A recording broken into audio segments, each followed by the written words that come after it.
Hello friends, welcome to Shri Tamil channel. இன்றைக்கி நம்ம பார்க்க போகிறது என்னென்னு பார்த்தீங்கன்னா, நல்ல கிறிஸ்பியாக மொறுமொறுன்னு காலிஃப்ளவர் பக்கோடா எப்படி செய்யலாம் தான் இன்றைக்கி நம்ம பார்க்க போகிறோம்.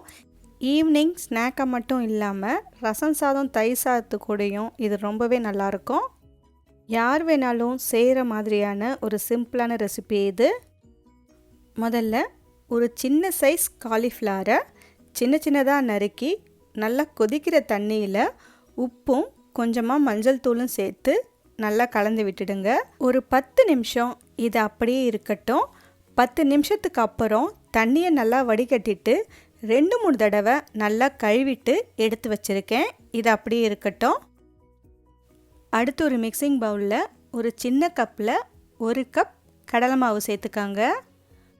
கூடவே ஒரு 2 டேபிள் ஸ்பூன் அரிசி மாவு, ஒரு அரை ஸ்பூன் மிளகாய்த்தூள், உப்பு தேவையான அளவு சேர்த்துக்கங்க.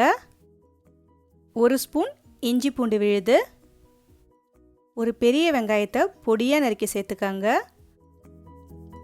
பொடியாய் நறுக்கிய கொத்தமல்லி ஒரு 2 டேபிள் ஸ்பூன், பொடியாய் நறுக்கிய கருவேப்பிலை 1 டேபிள் ஸ்பூன், ஒரு பச்சை மிளகாயை நல்லா பொடியாக நறுக்கி சேர்த்துக்கங்க.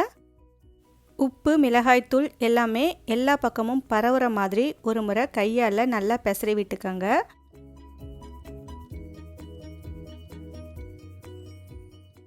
அடுத்து நாம் சுடு தண்ணியில் போட்டு எடுத்து வச்ச காலிஃப்ளவரை சேர்த்துக்கலாம்.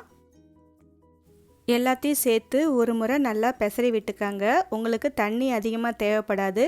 தேவைப்பட்டால் கொஞ்சம் கொஞ்சமாக தெளித்து பக்கோடாவுக்கு பிசைகிற மாதிரி நல்லா உதிரி உதிரியாக பிசைஞ்சு விட்டுக்கங்க. லேசாக அழுத்தம் கொடுத்து பிசைஞ்சு விட்டுக்கங்க. இந்த அளவுக்கு பிசைஞ்சு எடுத்ததுக்கப்புறமா நாம் சூடான எண்ணெயில் கொஞ்சம் கொஞ்சமாக கிள்ளி போட்டு பொரிச்சு எடுத்துக்கலாம். உங்களோட பேனோட சைஸுக்கு ஏற்ற மாதிரி கொஞ்சம் கொஞ்சமாக சேர்த்து பொரிச்சு எடுத்துக்கங்க. ஒரே நேரத்தில் எல்லாத்தையும் சேர்த்துட வேண்டாம். அடுப்பை மீடியம் ஃப்ளேமில் வச்சு நல்லா வேக விடுங்க. எண்ணெயோட சலசலப்பெல்லாம் நல்லா அடங்கி செவந்து வர ஆரம்பிக்கும். இந்த அளவுக்கு நல்லா கோல்டன் கலரில் செவந்து வந்ததுக்கு அப்புறமா நாம் இதை எண்ணெயிலேருந்து எடுத்துடலாம். இதே மாதிரி எல்லா மாவையும் கொஞ்சம் கொஞ்சமாக கிள்ளி போட்டு பொரிச்சு எடுத்துக்கங்க. அவ்வளவுதான் ஃப்ரெண்ட்ஸ், மொறுமொறுன்னு நல்லா கிறிஸ்பியாக காலிஃப்ளவர் பக்கோடா சூப்பராக ரெடி பண்ணிட்டோம். இதை உங்கள் வீட்டில் ஒரு முறை ட்ரை பண்ணி பார்த்துட்டு எப்படி இருக்குன்னு சொல்லுங்கள். இந்த ரெசிபி உங்களுக்கு பிடிச்சிருந்தா லைக் பண்ணுங்கள், ஷேர் பண்ணுங்கள். ஸ்ரீ தமிழ் சேனலுக்கு சப்ஸ்கிரைப் பண்ணுங்கள். தேங்க்ஸ் ஃபார் வாட்சிங்.